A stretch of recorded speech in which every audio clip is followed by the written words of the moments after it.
I'm John Walton. I'm an author and research professor from UC Davis. I'm going to talk a bit about Robinson Jeffers and the historical setting in which he worked. Robinson Jeffers was a much esteemed poet of the early 20th century who identified with the California coast, in particular Big Sur. He came to this area in 1914 and in his own words said that his life began, his artistic life began when he met his wife Una, who he'd married recently, and when together they came to the Monterey coast. He said these two things were the inspiration for his work that followed. His work was poetry, of course, but he had a particular voice, a particular style. He lived at the time of the modernist movement in poetry and art, but he departed from that, or he didn't go along with that, in that the poetry of Ezra Pound or T.S. Eliot or the literature of John Dos Passos or Theodore Dreiser were not the direction in which he wanted to go. He was trained in the classics, brought up in Europe and speaking a number of languages and with a classical education. So he wanted to return to the classic narrative poem of Homer, of the Greek. And in this, he thought, format that allowed him greater freedom to tell bigger stories. So he essentially then pioneered anew the narrative poem, very long works with a distinctive meter in poetry, but telling a story, an epic, much like Homer did in the Iliad or the Odyssey. And of course infused with a good deal of classical themes. But the distinctive thing about Jeffers then was that he told the stories of the people of the California coast and of Big Sur. These were homesteaders who lived in isolated places, small, very hard-scrabble farms in the main.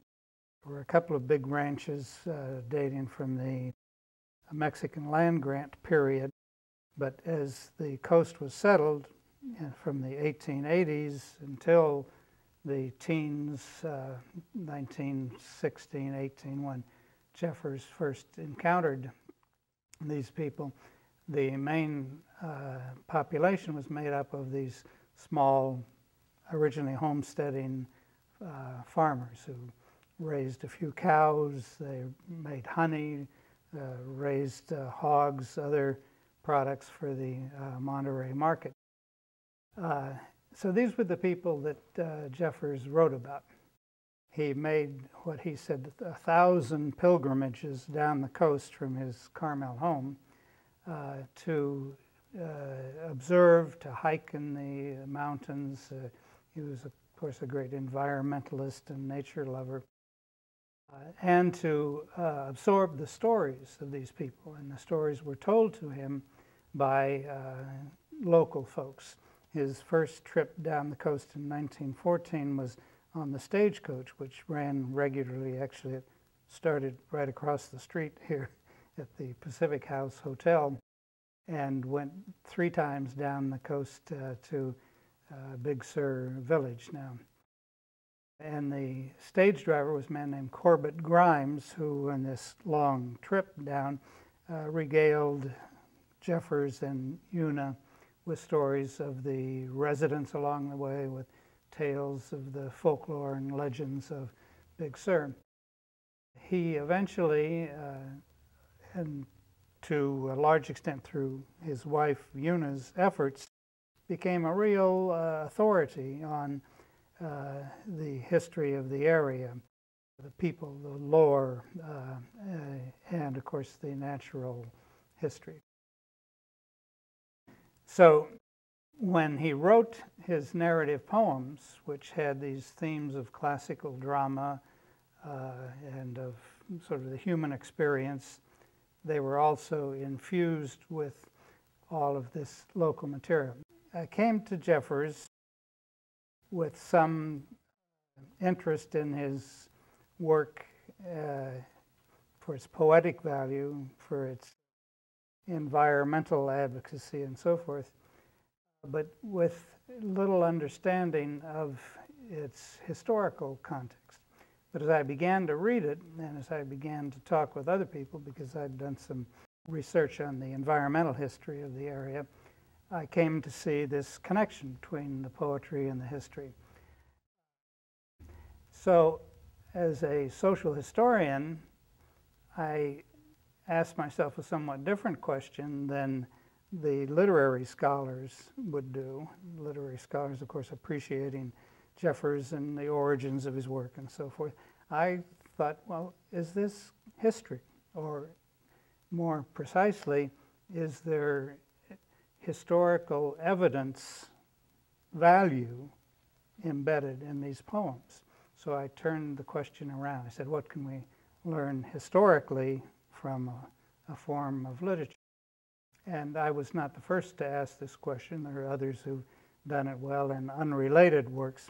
But my big question, what drove me here, was the idea of what can I learn about the history of this area, or other areas for that matter, from looking at the poetry and the literature that adds to what one learns from the standard historical sources. Now, in the case of Big Sur, the standard historical sources were pretty thin because it was a small population, scattered population, about which few historical documents were produced. There was, of course, a regular census, decennial census. There were voter registration rolls. There were property deeds. And there were the occasional and often fleeting mention of what was happening down coast in the Monterey newspaper. It turns out much later there were a few actual memoirs that were written by one well-known one by a homesteading woman who had a family there. But by and large, there was little standard historical material on this area. So I began to read Jeffers for what it filled in, and especially what it filled in about the lived experience of the people in that area during these early years from roughly 1880 or so through the 1930s, when the area began to undergo a major transformation as the road came in, as larger landowners came along, as tourism began very early but began to become more a factor in the local economy. Then what does one learn historically from Jeffers' work? In the first instance, the poems are littered with factual references. He talks about Big Sur, he talks about Point Lobos, Soberanes Canyon. He uses the actual names of some individuals who lived there. Furthermore, he alludes to many of the families and places in pseudonyms. So the famous Pfeiffer family that was one of the original settlers in Big Sur Valley, he calls the Fraser family, and talks about Fraser Point, which is Pfeiffer Point. He talks about the Alera Ranch, which is the Cooper Malera homestead, or excuse me, land grant there. So there's a good deal of actual factual material in the stories. But beyond that, he builds the stories around the experiences of these people. Now, what then were the experiences? They had to do with living in an area which was undergoing a transformation in these years now as the civilization reached them, as the road came along, as the original lime kiln and lime industry and the tan bark timber industry were collapsing from overexploitation. So these people who were living there were in the midst of a sea change between what had been a homesteading world and what was now turning into a tourist, commercial, service economy world. So he chronicled the effects of these declining industries and people who were left without a means of subsistence. One thing that if you read Jeffers at some length, you are increasingly, sort of overwhelmed by, is the extent to which the stories are grim, are dark. They have to do with all sorts of social and natural calamities. The natural calamities, of course, are the floods, the fires, the landslides, those things that continue today. We've had huge fires, huge landslides this year, last year, and those were even more destructive in Jeffers' days when the ability to clean them up wasn't as readily at hand. So here are people living in this threatened natural setting, but Jeffers goes on to deal with the social threats, and these then were some of these dark and ominous themes that pervade the work, having to do with suicide, having to do with insanity of the people there, having to do with all sorts of sexual aberration, incest, very continuing theme in Jeffers' work, with rape, with murders. So one begins to wonder, because Jeffers does have this classical literary influence of the Greek myths, of Phaedra and Electra and Medea and all of these stories which are somewhat dark. So one wonders, is Jeffers simply carrying over these classical themes and implanting them into the Big Sur setting? But we are told no, that he's telling the true story of what went on in this by some of the other great literary observers of the area, Henry Miller, who lived there somewhat later time, and George Sterling, famous for his day Carmel poet, all said no, Jeffers was one of the true experts of the life of these people, and what he's telling you are not, deracinated Greek myths, but they're the real stories of these people. Now, when you go to some of the scattered historical records, particularly these newspaper accounts, which are always very brief and inadequate, really, but you read of cases of insanity, of cases where a woman has been raped, but nobody knows by whom, and she has the child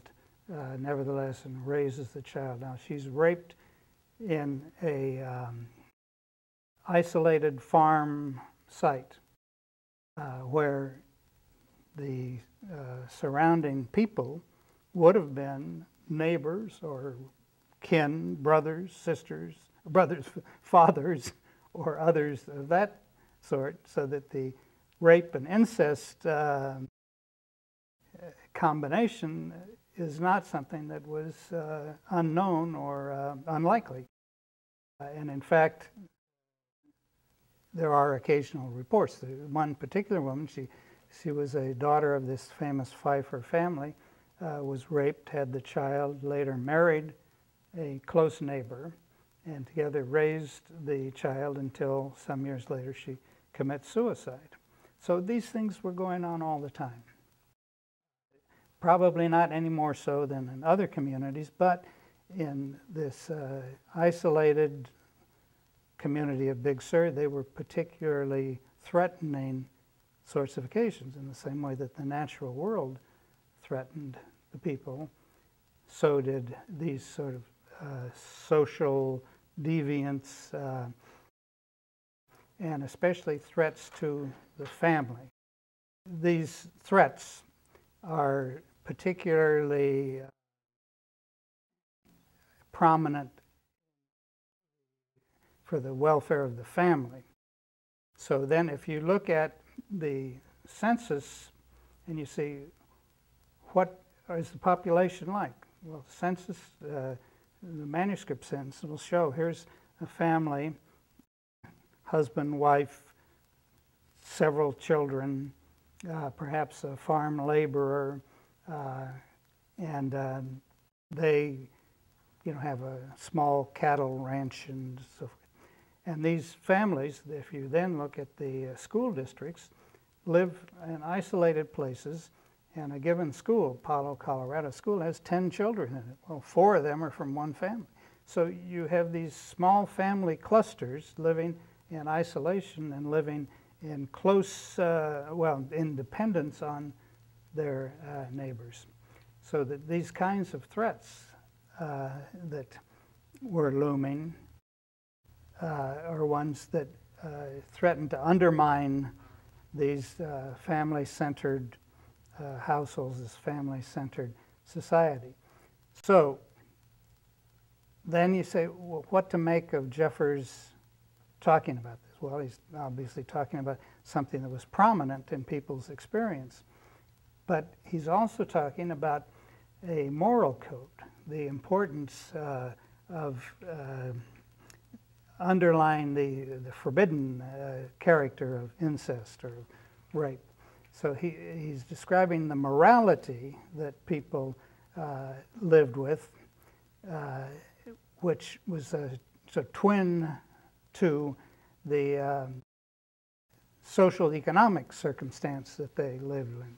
So it was hardship economically as the world transformed around them, as the old industries collapsed. It was hardship physically because of the threats from the environment, and it was a morally hazardous area because of these kinds of things, the insanity, the rape, the incest, which then would undermine, destroy that single cohesive entity, the family-centered household. So this now is a way of understanding what Jeffers is about. And I must add here that one really doesn't understand Jeffers till you go look at that country and see, this dramatic landscape that he rhapsodized about. But it also tells us something, going back to my original question, it tells us something about the history that we would not find in the census and the newspaper and the other sources. It tells us how people experience life there for good and ill. And so that supplements the historical story. But you can't understand one without the other. That is, you can't simply read literature and say, well, this is true. It's true once you've done the corroborating or the triangulating of historical sources with the literary ones.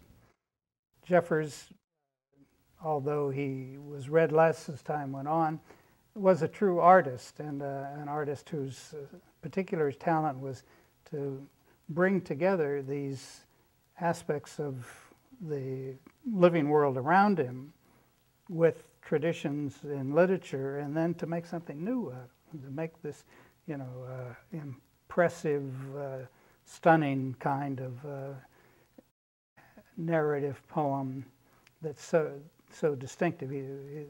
His voice is so distinctive, and we're blessed with that kind of a heritage here. If you're interested in pursuing this, you want to look at the physical landscape from Point Lobos to the Big Sur Valley, Soberanes Point, which Jeffers called the most magnificent thing I've ever seen, and is now a hiking trail. One can take up the headlands and take along a map that shows the location of the various Jeffers stories on that coast, and they can be found in this special issue of California History.